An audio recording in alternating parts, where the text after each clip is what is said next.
ഒരു പരിധിവരെ ശരിയാണ്. അത് നമുക്കിപ്പോൾ അങ്ങനെ പറയുമ്പോൾ അത് തീർച്ചയായിട്ടും അത് ആരോഗ്യ മേഖലയ്ക്ക് അല്പം ഇടിച്ചിലുണ്ടാകും എന്നുള്ളത് ശരിയാണ്. പക്ഷെ അത് പരിഹരിച്ചു കഴിഞ്ഞാൽ പിന്നീട് ആരോഗ്യ മേഖലയുടെ വളർച്ച നമ്മൾ ഉദ്ദേശിക്കുന്നതിനേക്കാൾ വളരെ വേഗത്തിലായിരിക്കും. സത്യം പറയുമ്പോൾ അതിനെ എതിർക്കേണ്ടതുണ്ടോ, വിലക്കേണ്ടതുണ്ടോ? താങ്കൾ അത്രയും അഭ്യർത്ഥിച്ചിട്ടും നടപടി ഉണ്ടാവാത്തതുകൊണ്ടായിരുന്നില്ലേ താങ്കൾക്ക് തുറന്നു പറയേണ്ടി വന്നത്? നേരത്തെ ഇത് പരിഹരിക്കപ്പെട്ടിട്ടില്ല എന്നുള്ളത് ശരിയാണ്. അത് ഞാൻ പറഞ്ഞിരുന്നല്ലോ. അതിൻ്റെ അന്വേഷണം, അതിൻ്റെ കറക്റ്റായിട്ടുള്ള ഈ എൻക്വയറി കമ്മിറ്റി തന്നെ അതിൻ്റെ ഞാൻ ഇപ്പോൾ ചൂണ്ടിക്കാണിച്ച പ്രശ്നത്തിൻ്റെ കാരണം അവർ കൃത്യമായിട്ട് കണ്ടെത്തി.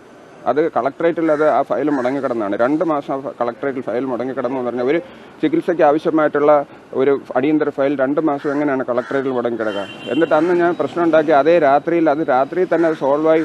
അത് അവിടെ ചെന്ന് ഹൈദരാബാദ് വരെ പോയത് എങ്ങനെയാണ്? ഒറ്റ ദിവസം കൊണ്ട്.